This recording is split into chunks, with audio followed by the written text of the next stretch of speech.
Je garde un œil de toute façon sur le chat. Donc, si vous avez même des questions par écrit, n'hésitez pas à les poser. J'ai un œil dessus. Merci Elise du coup pour la première présentation. Comme ça, je vais pouvoir passer cette partie-là et directement accélérer. Alors déjà, je voulais vous dire bonjour à tous hein, pour ceux qui viennent, celles et ceux qui viennent d'arriver.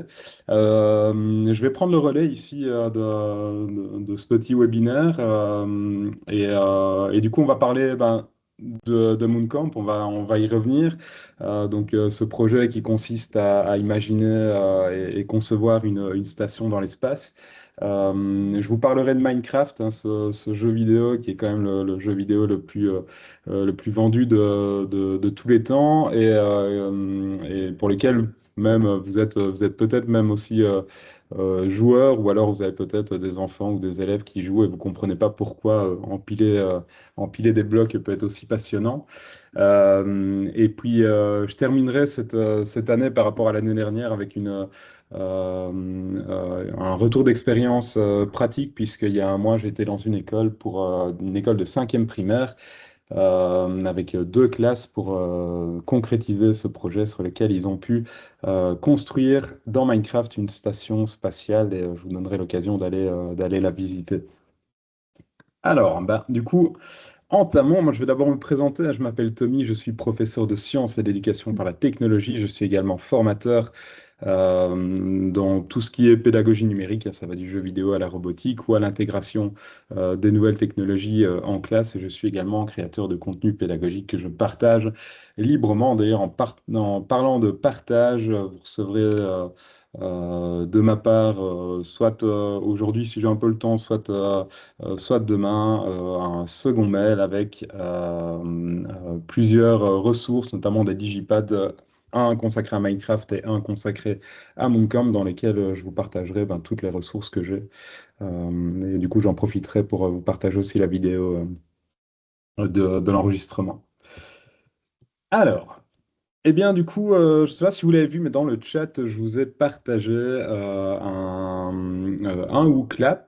Du coup, ce que je vais vous demander, c'est soit de scanner le QR code si vous avez votre téléphone à portée de main, soit de directement cliquer sur le lien qui est dans le chat qui vous mènera vers le WooClap. Gardez-le bien ouvert, on va en avoir besoin à plusieurs moments pendant ici la présentation, ou alors d'aller directement sur WooClap et de taper le code d'événement E0. Et je vous retrouve du coup sur le WooClap. Je vois qu'il y a 18, 20, 21. Je vais attendre que vous scanniez le QR code. Super. Et pour vérifier si tout fonctionne bien, je vais vous poser la première question qui est celle-ci. Comment est-ce que vous vous sentez aujourd'hui pour ce webinaire en sachant que vous prenez pour pas mal d'entre vous du temps sur vos vacances pour vous former. Donc c'est toujours évidemment un plaisir. Peut-être même que vous êtes au bord de la plage pour suivre ce webinaire. N'hésitez pas à cliquer sur valider pour valider les réponses des sondages, parce qu'il y en aura plusieurs. Je vois qu'il y en a qui attendent l'heure de l'apéro, hein, bientôt l'heure. Super, parfait. Eh bien, du coup, je vais. Alors, gardez-le bien ouvert. On va y revenir dans quelques instants, hein. Je vous laisse répondre à votre aise à cette première question. Mais avant toute chose, j'aimerais d'abord faire une petite parenthèse sur le jeu vidéo en classe, puisque Minecraft, je ne vais pas vous le cacher, est un jeu vidéo, et que faire rentrer le jeu vidéo en classe, on peut avoir parfois des a priori, des idées sur l'utilisation en fait de ce média, parce que finalement, ce n'est qu'un média parmi tant d'autres, hein. Et donc voilà, je vais juste faire une petite parenthèse sur le jeu. Alors, j'ai choisi, on s'éloigne un peu de Minecraft, on s'éloigne un peu de la Lune et de l'espace. Je vais vous parler de Pico Park. Pico Park, c'est un jeu vidéo alors, qui est plus simple à comprendre que Minecraft, un jeu vidéo que j'utilise beaucoup dans mes classes et dans mes formations. Alors, le principe est très simple. C'est le jeu vraiment le plus simple du monde que vous pouvez trouver. 2 à 8 joueurs et chacun incarne un petit personnage de couleur. Et du coup, l'objectif, c'est de récupérer une clé dans ce monde qui est vraiment très simpliste, donc encore même plus simpliste que Minecraft. Et la grande particularité de ce jeu, c'est qu'il n'y a pas de gagnant, il n'y a pas de perdant, puisque tous les participants doivent coopérer et doivent terminer le niveau en même temps, ce qui peut enlever les frustrations de j'ai gagné, tu as perdu, etc. Alors évidemment, peut-être que vous l'avez deviné, mais à partir du moment où tous les personnages doivent absolument collaborer et tous les défis, donc c'est une succession en fait de défis à travers le jeu, tous les défis qui sont dans le jeu sont faits pour que tous les personnages contribuent à relever ces différents défis. Donc s'il y a un ravin, bah, le ravin sera fait pour 2, 3, 4, 8 personnages. Et ce qui est intéressant là-dedans, évidemment, c'est l'aspect coopération et communication. Parce que finalement, quand j'utilise PicoPark à travers mes formations ou même dans mes cours, hein, c'est vraiment d'ailleurs la première activité de l'année que je fais avec mes classes, c'est de jouer une partie de PicoPark pour soulever pas mal de choses en termes de communication, de collaboration, etc. Je vous donnerai les liens pour avoir accès au jeu et pour vous expliquer comment le retrouver. Alors, déjà, si je prends ce jeu-là en particulier, mais vous allez voir que pour Minecraft, on est sur les mêmes, je dirais les mêmes points. C'est un format court, hein. On ne va pas jouer à Pico Park pendant 2 heures. Les parties durent 2 à 5 minutes et ça suffit amplement pour relever pas mal de points. Les règles, en fait, elles sont ultra simples. J'ai pas besoin de passer des heures à expliquer des règles puisque finalement, il n'y a que 2 boutons et des touches directionnelles. C'est relativement accessible, il n'y a pas de timer, il n'y a pas de stress, de performance, etc. Tous les élèves vont devoir participer pour aller chercher cette clé et terminer le niveau et comprendre en fait toutes les énigmes. Et donc évidemment derrière tout ça, mis à part le fait que c'est un jeu et que c'est amusant et qu'on a envie de terminer le niveau et d'arriver au niveau suivant, eh bien du coup on a pas mal de compétences qui sont activées comme la collaboration, la communication qui est super importante parce qu'on joue des personnages de couleur, mais on a un objectif commun. Et donc, si on a envie de déplacer un objet, bah, il faut savoir l'exprimer correctement à son camarade pour qu'il puisse comprendre l'action qu'on a envie de faire. Évidemment, il y a de la résolution de problèmes parce que chaque niveau, c'est un casse-tête et c'est un vrai travail d'équipe qui est finalement déguisé sous forme de jeu. Alors, PicoPark, en fait, moi, j'utilise principalement sur Steam, donc une plateforme de jeu. Et en fait, les téléphones portables peuvent servir de manette de jeu.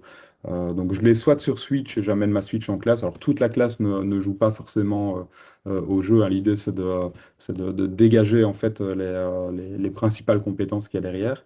Mais sinon il est disponible sur Steam et là ben, avec un téléphone portable on peut avoir accès. Enfin il se transforme en fait en manette de jeu. Dans les digipads, il y a une colonne autre jeu et je vous expliquerai comment fonctionne cette petite pépite du jeu vidéo. Tout ça pour refermer cette parenthèse et vous dire que ben, des jeux vidéo qui sont accessibles et qui peuvent être utilisés en classe, il y en a beaucoup. Minecraft en fait partie et Pico Park, c'est mon petit favori par sa simplicité. Euh, alors. Euh, hop. Il y a aussi quelques a priori à casser. En fait, ce sont vraiment des phrases que j'entends. Moi, j'utilise le jeu vidéo dans mes classes depuis maintenant quelques années. Et j'entends souvent des remarques, que ce soit de mes collègues, de mon entourage, d'enseignants, de parents. Des remarques ben, qu'on peut évidemment rencontrer, hein, parce que derrière l'intitulé jeu vidéo, on a évidemment des a priori, hein. Le jeu vidéo, c'est fait que pour s'amuser. Oui, aussi, mais pas que. C'est un peu comme les jeux de société. Ça les rend accros aux écrans. Alors effectivement, c'est pas à négliger, hein, il y a des élèves, et j'en ai, hein, qui sont accros aux écrans, qui sont accros aux jeux vidéo. Maintenant, il faut faire la part des choses, utiliser Minecraft dans un cadre très cadré pendant une période de 20 à 30 minutes ne va pas rendre vos élèves accros, enfin en tout cas au jeu, même si effectivement c'est un problème pour certains élèves. On n'apprend rien de sérieux avec une manette. Ben, vous avez vu que finalement avec Pico Park, avec les casse-têtes, et vous allez le voir avec Minecraft, on peut avoir une manette de jeu et apprendre quand même des trucs assez sérieux. Et les parents vont râler si on joue en classe. Ça peut arriver, mais c'est pas super fréquent. En fait, à partir du moment où tout est bien expliqué aux parents et que tout est bien cadré, bah, en soi, que vous passiez un film ou que vous jouez à un jeu et que vous utilisez le jeu vidéo en classe, moi, j'ai jamais eu de parents qui n'aient tambouriné à ma porte pour me dire d'arrêter d'utiliser le jeu vidéo en classe. Et donc derrière, alors je prends le jeu vidéo au sens large, mais vous allez voir que Minecraft coche toutes les cases. Bah, le jeu en fait engage activement les élèves dans une tâche qui est complexe. Vous allez voir que la station spatiale, c'est pas le truc le plus simple à imaginer. Ça stimule pas mal de compétences, hein, comme la collaboration, tout ce qui est logique, communication, la prise de décision, la persévérance. Il y en a toute une flopée. Et encadré par l'enseignant, le jeu devient un outil structuré.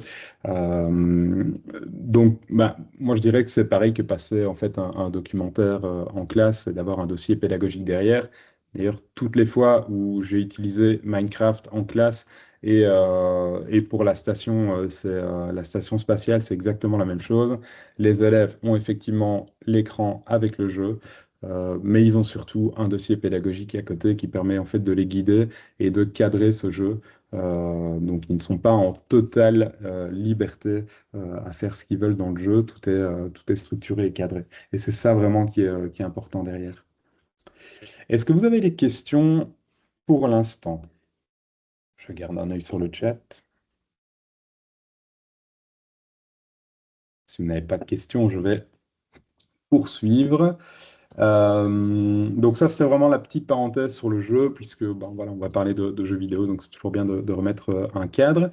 Et avant de vous parler ben, de la station spatiale et de la construction et de comment fonctionne le jeu et comment l'utiliser, ben, on va s'intéresser un peu à ce jeu Minecraft. Alors, que vous soyez joueur, joueuse, que vous avez des enfants qui jouent, des élèves qui jouent à ce jeu, vous comprenez pas toujours les tenants et aboutissants du jeu, hein. Finalement, en fait, c'est un peu comme des Lego numériques. Mais avant toute chose, moi, je vous propose de participer à un petit quiz qui va se passer sur le WooClap. Donc, si vous savez retourner sur le WooClap, on va voir un peu vos connaissances sur le jeu et on va essayer de décortiquer ce jeu au bloc infini qu'on va s'amuser à empiler. Hop. Et la première question que je vous pose, c'est à votre avis, en quelle année est sorti le jeu pour la première fois? 2009, 2011, 2014 ou 2017? On va voir vos connaissances. Alors, évitez de tricher, d'aller voir sur Google, évidemment.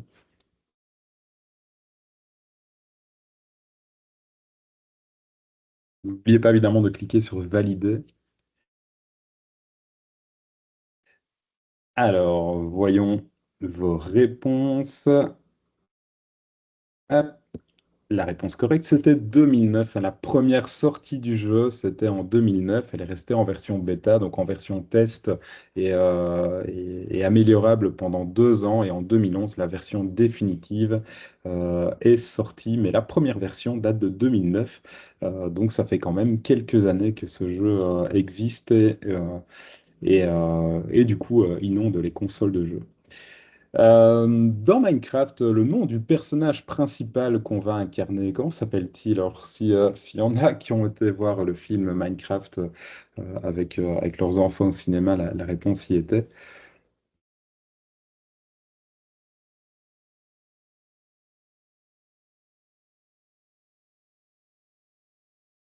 On a déjà un aperçu du nom de ce personnage emblématique qui est toujours le même depuis le début, qui s'appelle Steve, qui a été interprété par Jack Black au cinéma dans le film qui est sorti récemment. Alors ce Creeper, vous l'avez certainement déjà vu, hein, cette créature bizarre.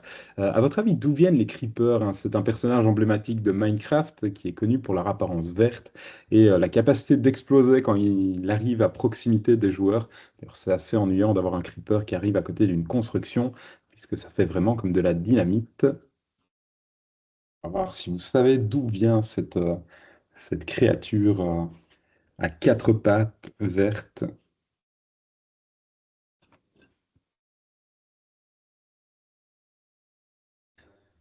Alors, il y en a déjà qui connaissent la réponse parce qu'effectivement, ce Creeper n'est ni plus ni moins qu'une erreur de programmation.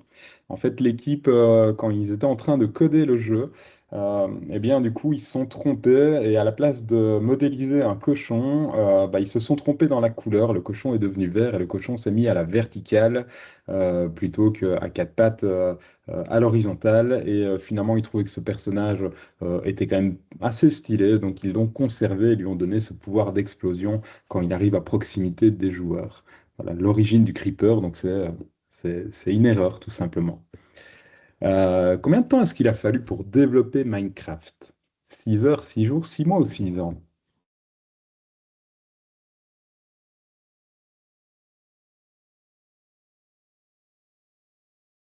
C'est relativement partagé. Quand on devinait que c'était 6, c'est déjà pas mal. Alors la réponse.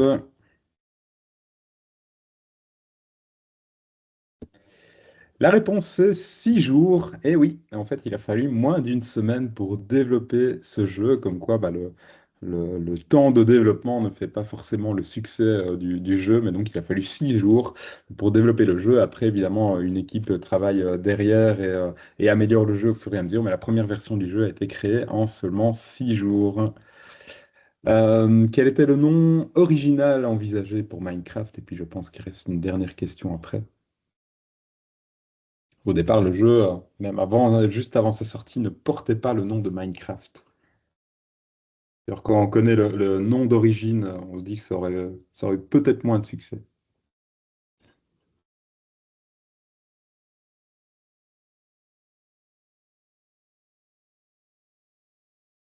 Alors, peut l'on trouver, mais le jeu d'origine s'appelle en réalité Cave Game.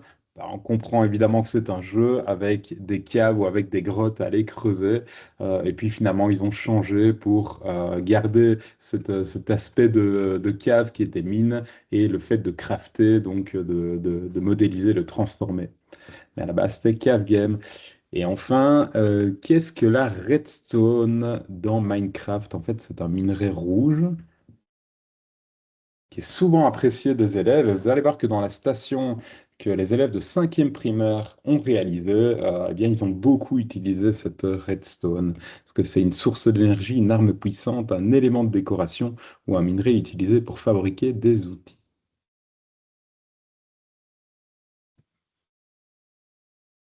Il y a pas mal d'entre vous ont deviné, mais la redstone est effectivement une source d'énergie. En fait, c'est l'équivalent des fils électriques voilà, dans le monde réel, à la seule différence que nous, un circuit électrique doit être fermé. Pour la redstone, le circuit peut être ouvert, il faut juste un départ et une arrivée, et on peut alimenter comme ça des lampes ou pas mal d'autres choses. Mais la redstone est l'équivalent des circuits électriques. Hop. Alors, gardez toujours le book-lap ouvert. On va y revenir. Je reprends ma présentation. Alors, si je dois en fait résumer Minecraft, ce fameux jeu, Minecraft est traduit en 95 langues et encore, je pense que maintenant, c'est un peu plus. 140 millions de joueurs chaque mois, donc ça fait quand même un paquet de joueurs. 238 millions d'exemplaires vendus. C'est comparé en fait à un bac à sable, hein. Donc un bac à sable, c'est vraiment cet espace en fait vide qu'on va modéliser comme on le souhaite et on compare ça ça à des Lego numériques pixelisés, parce que c'est vraiment ça. Ce sont des blocs qu'on va empiler pour construire tout un tas d'objets et de décors. Alors, un petit mot sur le serious game et le serious gaming. En fait, c'est peut-être des mots que vous avez déjà entendus, hein, tirés de l'anglais, mais c'est le serious game, c'est un jeu vidéo ou en tout cas un jeu qui a été pensé pour être éducatif, à l'inverse du serious gaming, qui est en fait est le détournement d'un jeu classique. C'est typiquement le cas de Pico Park dans un contexte pédagogique. On peut retrouver ça aussi avec des jeux de société. Il y a des jeux de société qu'on utilise qui sont en fait à la base conçus dans un but éducatif, ce qu'on appelle le serious game. Et le serious gaming, c'est reprendre un jeu qui à la base n'est pas du tout éducatif et en fait le détourner pour en faire enfin, dans un usage pédagogique. Et bien du coup avec Minecraft, on se trouve vraiment à la frontière entre les deux, puisque le jeu n'est pas pensé, il est pensé pour être récréatif, mais en fait il suffit de passer 5 minutes dans le jeu pour trouver que ben, il y a moyen de faire pas mal de choses d'un point de vue pédagogique. Le jeu est sorti en 2011 et en 2014, il a été racheté par Microsoft et il a fallu seulement quelques années pour développer la version de Minecraft Éducation, donc une version un peu à part de la version d'origine du jeu qui est vraiment pensée à but pédagogique. Donc c'était vraiment une évidence. Encore une fois, si vous avez des questions, n'hésitez pas, j'ai toujours un œil sur le chat. Alors, le jeu vidéo en classe, on en a déjà un peu parlé. Je vais juste revenir sur deux points. Alors, j'ai installé Minecraft Éducation sur mon PC, mais quand j'essaye de me connecter avec mon adresse email de l'école, je n'arrive pas à me connecter. Alors, il faut bien que l'adresse email de l'école, Marilyn, soit une adresse Microsoft Éducation, pas une autre adresse de type Google ou autre, sinon ça ne fonctionnera pas. Dans le cas où c'est l'adresse mail de l'école, donc pas des adresses Gmail ou Outlook ou autres, qui sont en fait des adresses privées, dans le cas où c'est une adresse de l'école, si elle est sur un tenant Microsoft, normalement tu devrais pouvoir te connecter sans problème. Sinon, dans le mail que tu as reçu de ma part hier, je t'ai fourni une adresse mail que tu peux utiliser momentanément juste pour lancer le jeu et le tester. Et dans le cas où tu es vraiment chez Microsoft, pour ton adresse mail de l'école, il faudra voir avec le référent numérique si, s'il y a un problème au niveau de la licence qui est derrière. Hop. Alors, je vais accélérer sur cette partie-là. Vous savez, moi j'étais un des premiers. Enfin, j'ai joué à Minecraft ben, dès la première version, hein, donc en 2009. Et puis plus tard, j'ai commencé à l'utiliser en classe quand j'ai découvert la version éducation et tout ce qu'on pouvait, tout ce qu'on pouvait en faire en classe avec. Et en fait, je me suis posé une question, c'est pourquoi est-ce qu'on va utiliser Minecraft en classe? Pourquoi est-ce qu'il y a une version éducative? En quoi est-ce que ça pourrait être intéressant d'utiliser le jeu?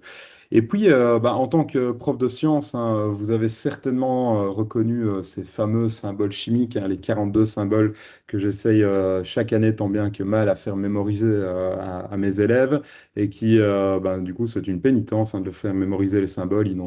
Ils comprennent pas l'intérêt. Voilà, je dois me battre pour essayer qu'ils mémorisent ces symboles. Et moi-même à l'école, j'avais un peu du mal à les mémoriser. Euh, et puis finalement, je me suis dit, allez, pourquoi est-ce que mes élèves n'arrivent pas à mémoriser ces 42 symboles? Et après, j'ai trouvé ça. Alors, c'est un tableau Excel assez illisible. J'ai eu du mal à faire la capture d'écran complète. En fait, il s'agit simplement d'un tableau Excel qui reprend les 1015 Pokémon existants, leur niveau, les races, les forces, les faiblesses, les attaques, les évolutions, etc. Et je me suis rendu compte que certains de mes élèves maîtrisaient très bien ce tableau parce que c'était des fans du jeu Pokémon et parce que ben, pour mener des combats de maîtres, il fallait maîtriser pas mal de ces notions. Et quand j'ai vu la taille du tableau que je leur demandais d'étudier avec mes 42 symboles chimiques et que j'ai vu qu'ils mémorisaient parfaitement le nom des 1015 Pokémon et leurs évolutions, euh, je me suis dit que finalement, ce n'est pas une question de taille, hein, que la mémoire fonctionnait très bien.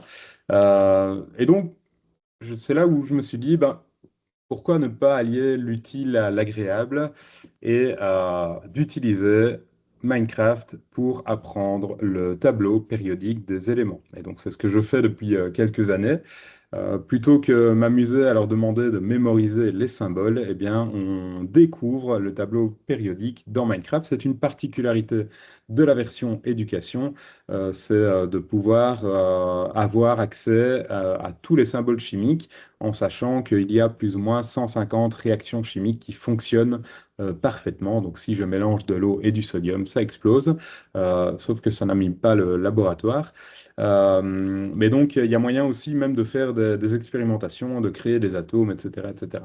Et donc, j'ai tout un exercice et un dossier pédagogique, parce qu'encore une fois, je vous l'ai dit, on ne travaille pas uniquement dans le jeu, tout un dossier pédagogique qui permet à mes élèves de découvrir le jeu, de découvrir le tableau des éléments et de le construire par eux-mêmes directement dans le jeu. Et donc, voilà, ça donne. Alors, ici, je pense que si je zoome, vous le voyez. Donc, en fait, on a dans le jeu un constructeur d'éléments chimiques qui permet d'ajouter un nombre de protons, d'électrons, de neutrons, de récupérer en fait des symboles chimiques qu'on va pouvoir placer dans son inventaire. Et de cette manière-là, on va pouvoir construire en fait le tableau périodique, le comparer avec le véritable tableau, comprendre que les éléments sont classés par ordre de protons que pour avoir un élément chimique, il faut le même nombre de protons et d'électrons pour qu'il soit neutre, qu'il y ait un nombre de neutrons qui vient en plus, etc., etc.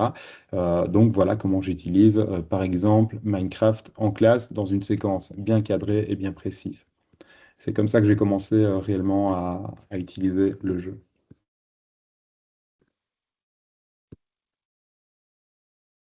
Alors, en bref, il faut savoir que Minecraft, si vous l'utilisez en classe, c'est un contenu qui est déjà connu de la plupart de vos élèves.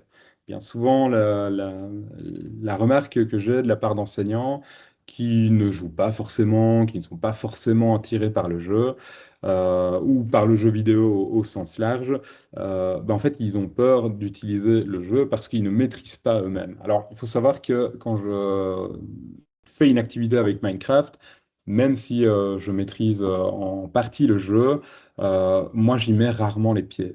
Moi, je suis là pour encadrer l'activité.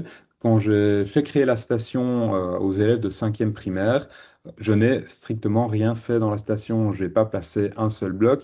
La seule chose que j'ai fait, c'est régler les quelques problèmes techniques et j'ai plutôt apporté un aspect scientifique derrière où voilà, je leur posais des questions sur les constructions qu'ils faisaient, sur la manière dont on pouvait améliorer les choses. Mais eux étaient dans le jeu et moi j'étais vraiment à l'extérieur. Donc, je veux dire, la maîtrise du jeu n'est pas forcément voilà, un élément qui est essentiel. On maîtrise juste les bases, mais sinon après les élèves font le reste et ils le font très bien. Ça développe évidemment la créativité. Vous allez voir ici que pour la station spatiale, ils ont démarré de zéro et ils ont construit quand même pas mal de choses. Maintenant, dans les nouveaux référentiels, notamment le FMTTN, on parle de création de contenu, hein. C'est vraiment un volet dans ces nouveaux référentiels. Eh bien, il faut savoir que dans la création de contenu, on peut réaliser une vidéo, on peut prendre des photos, on peut faire un diaporama et on peut aussi créer du contenu dans le jeu en lui-même. C'est motivant pour les élèves. Alors, encore une fois, la motivation, si j'utilise Minecraft non-stop à tous mes cours, à un moment donné, la motivation, elle redescend, mais utiliser ça de manière ponctuelle, c'est motivant pour les élèves. On va gamifier les apprentissages, ils apprennent, mais ils jouent en même temps. Ça apprend évidemment la collaboration, ça développe l'autonomie et ça permet de mener pas mal de projets, dont cette fameuse station pour lesquels on va y arriver. Petit tips juste pour vous aider, c'est avant d'utiliser le jeu avec vos élèves de créer une petite charte d'utilisation dans le jeu. Petite charte, ça veut dire on ne va pas attaquer les autres, on ne va pas détruire ce qui est déjà construit par d'autres, on n'utilise pas la TNT, donc la dynamite, pour s'amuser à faire exploser les créations des autres, etc. On partage de manière équitable l'espace et donc il y a moyen de créer comme ça des petites règles d'utilisation qui permettent à tout le monde d'être sur le même pied d'égalité et d'avoir un règlement d'utilisation derrière. Euh, Juste au niveau de la démarche, et là j'insiste encore une fois, si je prends 2 heures d'activité, que j'utilise le jeu dans cette activité, si je prends mes 2 heures, le jeu représentera 20 à 30 minutes d'utilisation. Le reste, c'est de la préparation, de l'analyse des documents, de la visite sur le terrain, etc. Et après, il y a tout le processus ben, de présentation, d'analyse de ce qu'on a réalisé. Mais l'utilisation du jeu en tant que tel ne représente qu'une petite partie de toute cette démarche. Ça va? Donc la démarche, c'est vraiment la préparation au départ. Quand on a construit la station avec les élèves de cinquième primaire, on a d'abord collecté de l'info, on a d'abord réfléchi à ce qu'on allait construire. Bah tiens, qu'est-ce qu'il faut pour aller sur la Lune? Il faut penser à l'énergie, il faut penser à l'alimentation, etc. Donc tout ça, c'était vraiment la préparation qui a occupé en fait la plupart du temps de l'activité. Il y a eu le temps de réalisation. Alors soit on fait des plans sur papier. Ici, on a trouvé que ce n'était pas forcément nécessaire, mais on peut le faire. Il y a beaucoup d'écoles qui se sont lancées dans la modélisation à l'échelle de l'école avec les plans des bâtiments, etc. Donc on peut représenter tout ça sur papier. Et après, ben, du coup, il y a eu un moment d'analyse de ce qu'on a fait. Et là, c'était les élèves qui ont présenté chacune des parties de la station qu'ils ont réalisée. Donc tout ça pour vous dire que l'utilisation du jeu, ce n'est qu'une partie dans tout un processus. Ça va? Et enfin, bah, quelques projets avant de vous montrer celui réalisé par ces élèves de cinquième primaire sur Mooncamp. Et puis après, on plongera dans le jeu.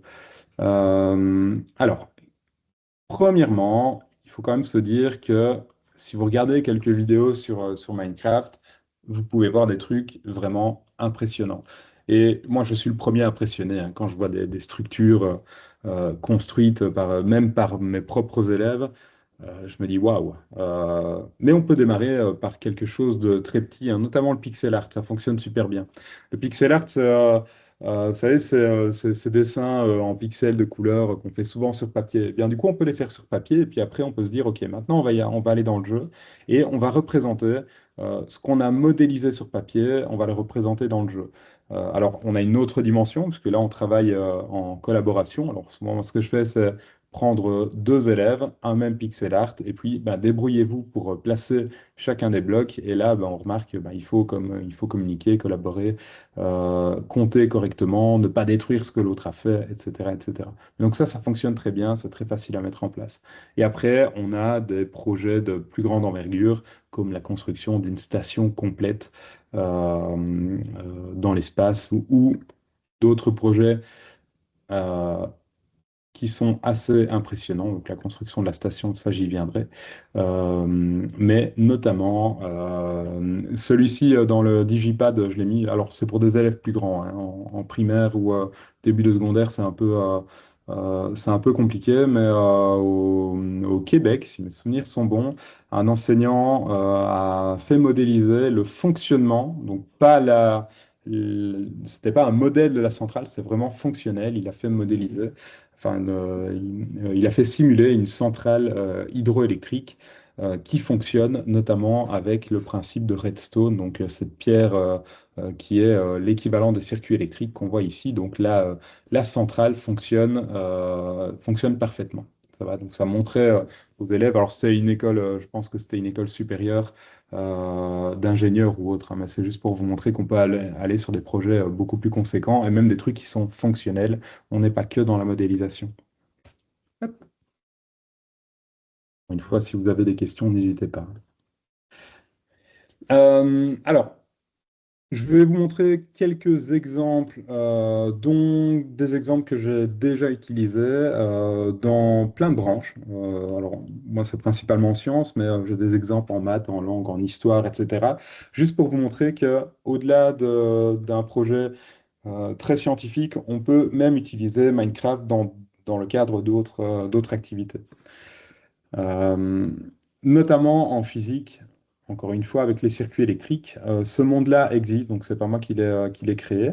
Je vous le mettrai dans les ressources. En fait, c'est un monde pour lequel il faut rien construire, c'est simplement de l'observation et du fond, enfin, observer en fait le fonctionnement des circuits électriques. Et donc, ce qui se passe, c'est qu'il y a plusieurs salles avec des circuits fermés, des circuits parallèles, l'interrupteur, etc. Et donc, les élèves doivent comprendre en fait la différence entre le vrai circuit électrique que nous on a dans la vraie vie et le circuit électrique tel qu'il est monté dans Minecraft, et essayer de comprendre un peu les différences qu'il y a entre les deux. Et là, il y a un dossier pédagogique qui l'accompagne. Moi, je le fais en troisième secondaire, ça fonctionne vraiment super bien. L'activité prend 1 heure et ça permet en fait de dégrossir les différentes parties de circuits électriques. On peut aller, ben, pour les plus grands, dans la cellule, notamment chez les vivants. Alors, ce sont des modèles à très grande échelle qui sont déjà présents dans le jeu, parce que c'est aussi la force de la version éducation, c'est d'avoir une bibliothèque de mondes déjà préconstruits. Donc, on ne démarre pas dans le vide, on démarre avec des choses qui sont déjà créées. Bah, je vous l'ai dit tout à l'heure, mais la partie chimie est super intéressante dans la version éducation. En maths, on peut imaginer toutes sortes de tâches du style, bah, tu vas construire ta maison en sachant qu'un bloc fait 1 mètre. Eh bien, j'aimerais bien que la maison ait une superficie de 40 mètres carrés, par exemple, avec un jardin qui fait un tiers de la surface au sol de la maison, etc. Donc, on peut, au-delà de construire simplement la maison, on peut imaginer toutes sortes de tâches très mathématiques avec des fractions, avec des aires, avec des périmètres, etc., etc. En sachant que bah, les blocs sont carrés, donc on peut imaginer et on peut donner en fait la dimension d'un bloc de manière fictive. On a aussi pas mal de choses en art, notamment des musées qui sont préconstruits avec des œuvres connues. Et ce qui est intéressant, c'est qu'il y a des PNJ. Donc les PNJ, ce sont des personnages non joueurs qui sont là dans le jeu et avec lesquels on va pouvoir dialoguer, notamment Claude Monet ici. Donc même en art, on peut trouver des choses. Cela, je l'aime assez bien. En fait, c'est l'éruption du Vésuve en fait, on voit, donc on est dans la ville et de l'autre côté, le volcan est coupé en deux et donc on a l'intérieur du volcan avec les chambres magmatiques, etc. Et quelque part dans la ville, on a un bouton qui permet en fait d'enclencher l'éruption et de voir en fait comment la lave s'écoule. Tous les dossiers pédagogiques, Aurélie, seront dans les digipads. Je vous les donnerai à la fin, je vous les renverrai par mail. Voilà. Il y a encore des choses que je dois rajouter dedans, mais comme ça, au moins, vous avez un seul endroit où trouver toutes les infos. On a pas mal de numérique. En fait, on a des robots qu'on appelle des agents qui peuvent être programmés. Donc, on a en fait de la programmation par bloc ou en Python dans le jeu. Donc, on peut coder un robot pour qu'il construise une maison à notre place et le faire déplacer, le faire ajouter des blocs, etc. Pas mal de choses en langue, notamment en anglais, où on a des villes à visiter avec des personnages à interroger, etc. Sachant que le jeu est d'abord écrit en anglais, donc pour travailler les langues, c'est pas mal. On peut visiter des villes historiques comme la ville de Florence, par exemple, qui ont été remodélisées. On peut travailler, cela je l'ai déjà fait avec mes élèves, l'écologie, donc c'est aller euh, essayer de comprendre en fait les conséquences de la déforestation, au-delà d'enlever des arbres, on a pas mal de conséquences, notamment le CO2, la biodiversité, la faune, la flore, les terrains l'eau qui s'écoule si on enlève enfin, les éboulements, etc., des glissements de terrain. Voilà, c'est le nom que je cherchais. Et donc, on a 8 zones ou 9 zones à explorer. Et dans chacune des zones, il y a ce qu'il appelle une faille temporelle. Et donc, on peut en fait retourner dans le temps ou avancer dans le temps pour voir ce qui s'est passé si on enlève des arbres. Donc, c'est assez intéressant. Et en plus, donc, elle est disponible dans la bibliothèque et elle est en français. Donc, et il n'y a rien à construire. Donc, ce n'est que de l'exploration avec un petit dossier pédagogique à côté qui est disponible et qui permet en fait de comprendre un peu toutes les conséquences de la déforestation. Y a-t-il d'autres langages de programmation que le Python? Alors, je pense que c'est uniquement en Python et en bloc, mais je vais vérifier. Je suis pas certain. J'ai une hésitation sur le JavaScript, mais ça devrait être les trois. En tout cas, bloc et Python, je suis sûr. JavaScript, j'ai un doute. Mais en lançant Minecraft, juste après, je pourrais activer la fonction de commande et regarder les langages qui sont dispo. Eh bien, du coup, on arrive à la partie 6 qui est la mission Mooncamp, donc la station lunaire qui a été réalisée par des cinquièmes primaires. Donc, pour remettre un peu en contexte, l'année dernière, j'ai donné ce même webinaire donc à la même période de l'année. Et une participante voilà, avait envie de tenter l'expérience de ce petit projet Mooncamp et a travaillé durant l'année sur le thème de l'espace, en sachant que maintenant, dans les nouveaux référentiels, le thème de l'espace, tout ce qui est système solaire, etc., est dans le programme. Donc, elle a fait pas mal d'activités sur le thème de l'espace. Elle en a parlé à son conseiller pédagogique, enfin la personne qui forme en fait les enseignants à tout ce qui est numérique dans l'école. Et du coup, de fil en aiguille, on m'a contacté pour aller donner une animation d'une journée dans l'école pour construire à l'aide de Minecraft une station spatiale. Donc, je suis allé dans l'école le mois dernier. J'ai rencontré deux classes d'élèves de cinquième primaire et ces élèves, donc qui avaient déjà un peu travaillé sur l'espace, donc ça a déjà dégrossi un peu le terrain, ont dû réaliser une station. Alors là, je me suis dit, bon, j'ai deux classes, soit je fais deux stations, soit j'en fais qu'une seule. Donc l'idée, c'était de faire une seule et unique station avec les deux classes. Donc la première classe le matin, on a un peu découvert la vie dans l'espace, tous les éléments d'une station, etc. Il y a eu vraiment une heure consacrée à cette discussion, aux besoins de l'espace, aux contraintes de la Lune, etc. Et ensuite, il y a eu un peu moins d'une heure de construction dans le jeu. Donc la première classe a commencé vraiment sur un terrain vide. Donc c'était un terrain qui reprenait en fait la structure de la Lune avec des cratères, etc. Et la deuxième classe, l'après-midi, a continué la station qui a été créée.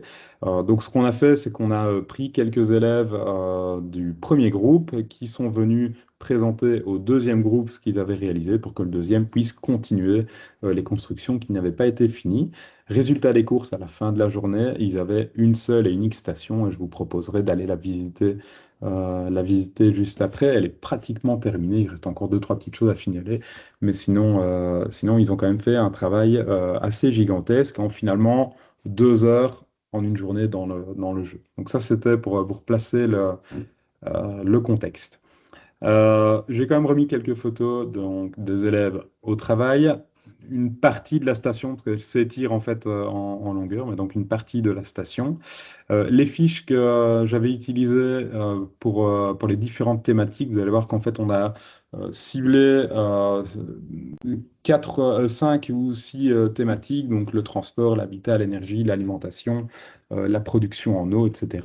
Comme ça, les groupes d'élèves savaient sur quoi travailler. Donc on avait un groupe qui travaillait sur les énergies, un groupe qui travaillait sur la production d'eau, etc.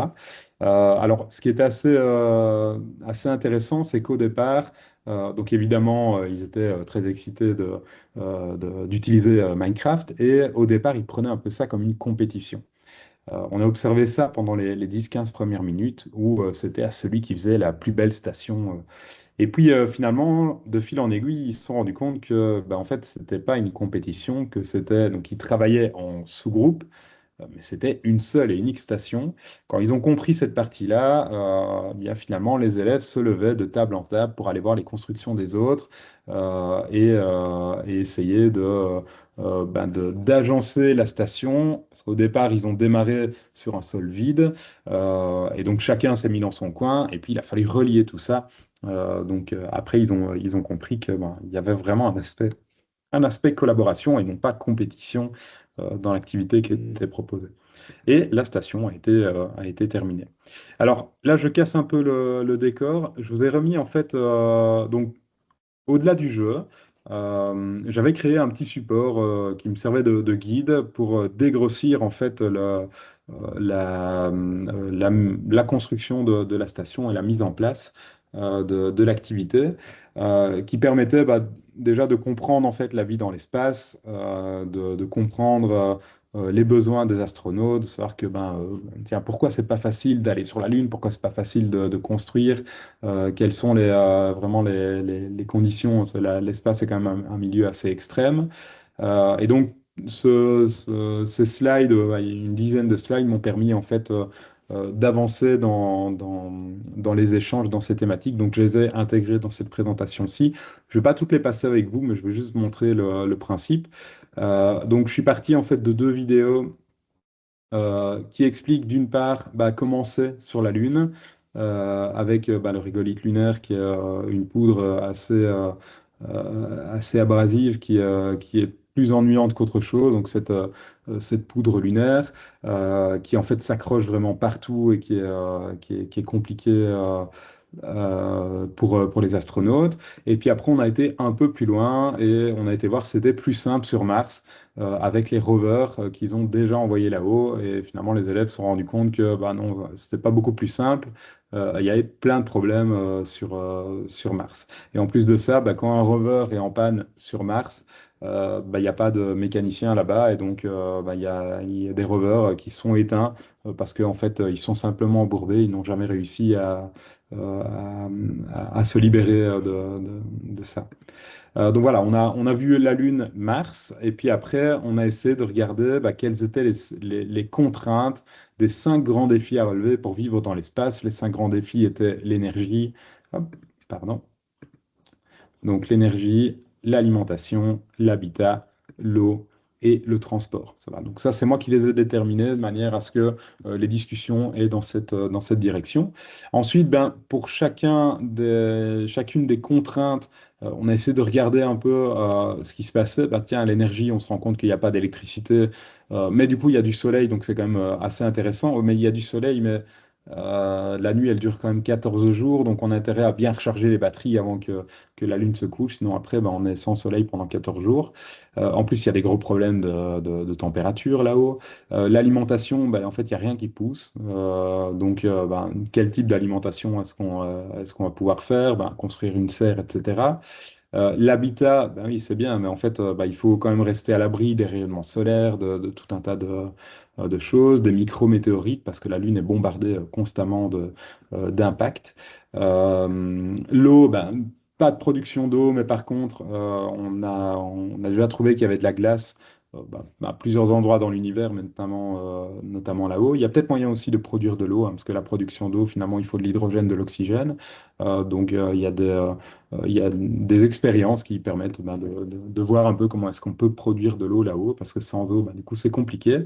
Et enfin, le transport, oui, si on est sur la Lune, il vaut mieux essayer quand même d'explorer. Le but, c'est pas de rester sur place, mais c'est d'explorer ce bout de caillou qui gravite autour de la Terre. Donc voilà un peu les cinq grandes thématiques qu'on a déterminées, en sachant que les scientifiques ont déjà réfléchi à certaines choses. Donc là, j'avais été sur les sites des agences spatiales, que ce soit la NASA ou l'ESA, pour voir un peu ce qui avait déjà été imaginé au niveau de l'alimentation, tout ce qui est panneaux solaires, les batteries, les mini-réacteurs nucléaires, les serres, l'hydroponie, donc le fait de faire pousser des plantes directement dans l'eau et non pas dans la terre, l'élevage d'insectes, qui permet aussi d'apporter de l'énergie et de l'alimentation. L'eau, on va avoir des robots foreurs, on va essayer de recycler le maximum d'eau. Si une plante transpire, on va récupérer l'eau pour la réutiliser. L'habitat, tout ce qui est tente gonflable, utiliser le régolithe lunaire, la technique de l'impression 3D aussi. Euh, et enfin, le transport, tout ce qui est rover et évidemment des combinaisons légères pour les astronautes. Ça, c'était les solutions qu'on avait apportées et qui étaient sur les fiches que je leur ai données. Et enfin, la dernière partie, c'était la construction de la station. Donc tout ça, toutes les discussions ont duré plus ou moins une heure. Je leur ai montré la carte sur laquelle ils allaient construire. Donc c'était vraiment une carte vide. Et puis, J'ai réparti en 6 groupes, parce que du coup, ils étaient un peu plus nombreux pour que répartir en 5 groupes. Je crois qu'ils étaient un peu plus que 20. Donc du coup, en 6 groupes, chacun avait sa mission. Certains devaient construire des logements, d'autres travailler sur l'énergie, travailler sur l'alimentation, etc., etc. Et le dernier groupe avait une mission un peu spéciale, c'était de travailler sur des choses annexes comme des salles de détente, des antennes de communication, un hôpital lunaire, pourquoi pas. Et du coup, ce groupe-là m'a inventé un mini-satellite qui gravite autour de la Lune et qui permet au vaisseau de venir en fait atterrir sur cette plateforme avant de lâcher les astronautes sur la Lune. Donc, vous allez voir qu'il y a un satellite qui est en orbite autour de la Lune. Ça va? Alors, je vois qu'il y a une question qui peut paraître idiote, mais qui ne l'est pas du tout. Est-ce que Minecraft Éducation est payant? Car lors de l'installation, on me dit qu'il me restera 24 ouvertures avant l'achat. Alors, euh, oui et non. Donc, Minecraft Éducation a été donc appartient à Microsoft et est gratuit à la seule condition d'avoir un compte Microsoft Éducation qui peut être souscrit par l'école gratuitement. Donc, il y a 3 types de licences chez Microsoft Éducation, A1, A2, A1, A3 et A5, donc ce sont les licences académiques. En licence A1, donc qui est une licence vraiment gratuite en fait, sur lesquelles on peut créer des comptes pour les enseignants et pour les élèves, un enseignant a droit à 25 connexions. C'est pour ça que tu ne vois qu'il ne reste plus que 24 ouvertures, parce que tu viens d'épuiser la 25e. Euh, du coup, moi, ce que je fais, c'est que donc, je travaille en licence A1. Une fois que mes licences sont épuisées, je supprime le compte et je le refais. Ce ne sont que des comptes qui sont dédiés à ça. Et donc, bah, si on refait le compte, on est reparti pour 25 connexions. Pour les élèves, c'est 10 connexions. Moi, je crée en fait, même pour mes élèves, des comptes enseignants. Ça n'a pas forcément beaucoup d'importance. Après, les écoles qui ont des licences A3, donc qui sont des licences payantes, bénéficient de connexions illimitées sur Minecraft Éducation. Et il y a moyen aussi d'acheter uniquement les licences Minecraft Éducation qui sont au prix de 5 euros. Par compte par année. La première année, c'est comme ça que j'avais travaillé. J'avais demandé à ma compta de dépenser 50 euros. J'avais pris 10 comptes, 10 licences. Les élèves se partageaient les comptes. Et finalement, je me suis rendu compte que 25 connexions, ça fait 25 activités. Je fais rarement 25 activités autour de Minecraft pendant l'année. Ici, pour la station spatiale, les élèves ne se sont pas déconnectés pendant la journée.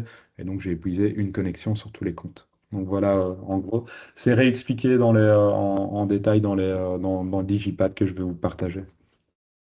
Euh, En espérant évidemment avoir répondu à la question. Et du coup, donc l'activité s'est terminée comme ça. Juste après, je vais plonger dans Minecraft et je vais vous montrer le monde qui a été créé. J'ai retrouvé en fait un commentaire sur Facebook de l'enseignante qui a initié le projet et qui voilà, trouvait vraiment ça, qui trouvait ça génial. Alors elle l'a fait avec une de ses classes et puis après elle a passé le relais. Donc la deuxième classe, c'était une de ses collègues qui a pu en fait vivre l'activité, découvrir l'activité. Et ce qui est chouette, c'est que une fois que on a vu comment ça se passait pendant la journée. Et bien, du coup, ça donne envie forcément de le refaire en fait l'année d'après. Et ça n'a pas nécessité forcément, ça a nécessité ici une journée, mais pour 2 classes. Mais vous allez voir qu'en une journée, on peut déjà faire pas mal de choses. Alors, puisqu'on parle de Minecraft, eh bien, on peut, enfin, je vais vous montrer en fait cette fameuse station. Juste pour vous présenter l'interface avant de lancer en fait le monde ici. L'interface est relativement simple. Donc vous avez en fait votre petit personnage qui est ici. Ah oui, juste petite parenthèse. Ne confondez pas Minecraft, le jeu de base, et Minecraft Éducation.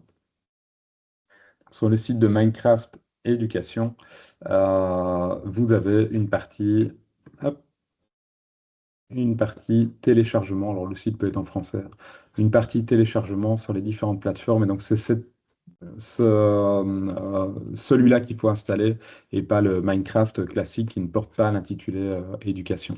Disponible sur Windows, sur les Chromebooks, Android, sur les iPhones, les iPads, les Mac, donc en fait sur tous les supports qu'on peut trouver. Ça va. Une fois que vous êtes sur le jeu, ben vous avez en fait accès à votre personnage, même à une flopée de ce qu'on appelle des skins, si on peut se mettre en tenue d'astronaute et on va pouvoir en fait jouer. En jouant, on a les mondes qui sont sauvegardés et la bibliothèque dans laquelle il faut faire un peu de fouille. Mais la bibliothèque est une des particularités de Minecraft. Elle permet en fait bah, d'avoir différentes catégories de mondes, même des tutoriels sur comment jouer. Donc, si vous voulez vous initier, bah, en fait, vous commencez ici avec des mondes très simples et en français. Vous avez des mondes de départ, comme des plateaux de construction, des villes, etc., qui sont déjà préconstruites, ou ce qu'on appelle des biomes, donc des biomes comme le désert, on a la jungle, on a les marais, l'océan, etc.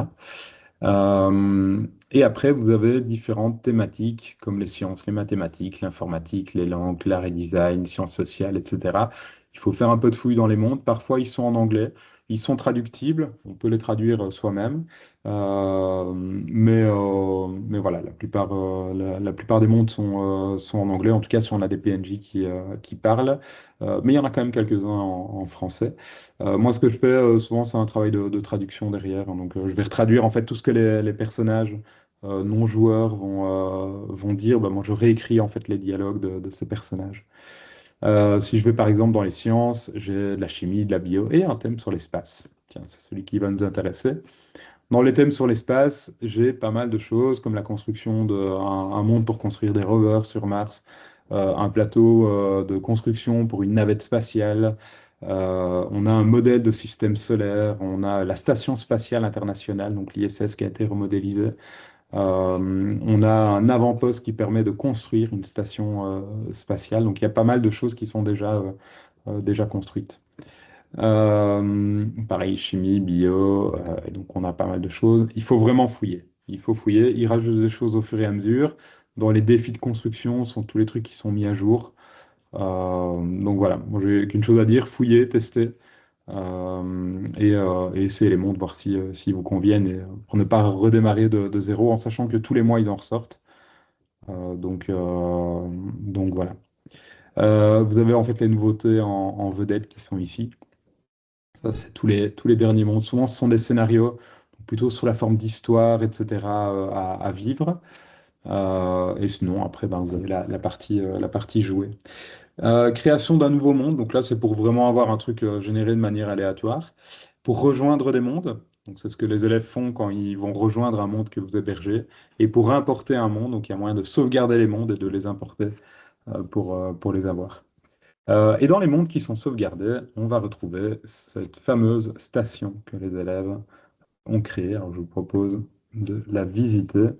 Je vais vous faire, moi, je vais faire la présentation moins bien que évidemment. Et comme ça, je peux vous montrer les différentes parties de ce qu'ils ont fait.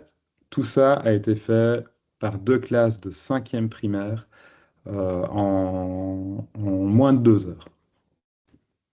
Hop, voilà. Donc, jouer. Chargement du monde.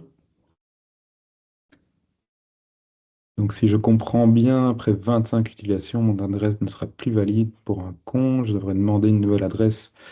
Oui, c'est ça. En fait, moi, je conseille, Cédric, J'arrive. d'utiliser vraiment un compte à part pour utiliser Minecraft. Comme ça, moi, je détruis les comptes et puis je les refais derrière et ça régénère 25 connexions. Mais oui, tu as compris l'idée. Donc voilà la station des élèves. Alors, cette partie-là, c'est moi qui l'avais faite. Donc j'ai créé des PNJ, notamment Thomas Pesquet, etc., juste pour qu'ils puissent en fait les interroger. Tiens, qui est Thomas Pesquet? Je vais pouvoir lui parler. Donc ça, c'est moi qui réécris en fait les dialogues. En sachant qu'un personnage non joueur, c'est très facile à créer. Donc en fait, il y a la touche T qui permet d'avoir une fenêtre de chat et on fait un /WB. Hop. Les commandes de triche ne sont pas actives. Ah non, oui, je peux pas le faire. Enfin, il y a il y a une commande qui permet en fait de venir éditer. Donc en cliquant sur le personnage, je vais pouvoir venir écrire en fait le dialogue. Mais ici, je suis en mode élève, donc ça ne va pas. Donc Thomas Pesquet, on a Dirk Frimouth. Alors j'ai pas trouvé de PNJ qui ressemblait plus à Dirk Frimouth. Je me souviens de sa combinaison orange, donc j'essaie d'utiliser un truc qui s'y rapprochait. Voilà, on a différents personnages européens qui ont œuvré à l'exploration spatiale de l'ESA. Et puis, du coup, on a hop, la station des élèves. Voilà, alors elle démarre hop, ici. Donc là, ils ont reconstruit une serre bah, qui permet évidemment de produire de la nourriture. Ça va. Alors, serre qui est vraiment fonctionnelle, hein. Les carottes et tout ça, elles poussent. On peut venir cueillir en fait les carottes. Ah oui, je suis, voilà pourquoi. J'avais enlevé le mode éditable. Donc, il faut savoir que dans le jeu, dans les paramètres, vous avez un mode Classroom qui permet bah, d'autoriser certaines choses et notamment de déverrouiller ce monde immuable. Mais ici, je ne sais pas le faire. Euh, hop. Donc voilà, insert. Les mondes créés sont également détruits lorsque les comptes.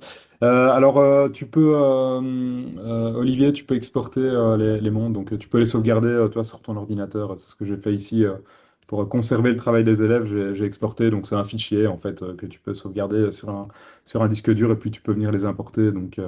Euh, Initialement ici en fait, si je sauvegarde et que je quitte, le monde va aller se synchroniser dans le cloud. Donc il est lié en fait au OneDrive du compte.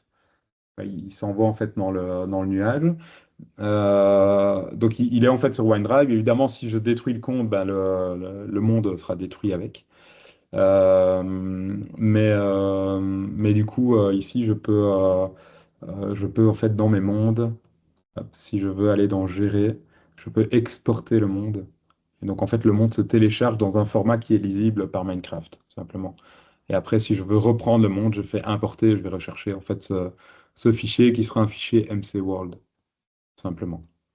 Donc on peut vraiment sauvegarder ça localement. Hop, donc je vais retourner dans ce monde.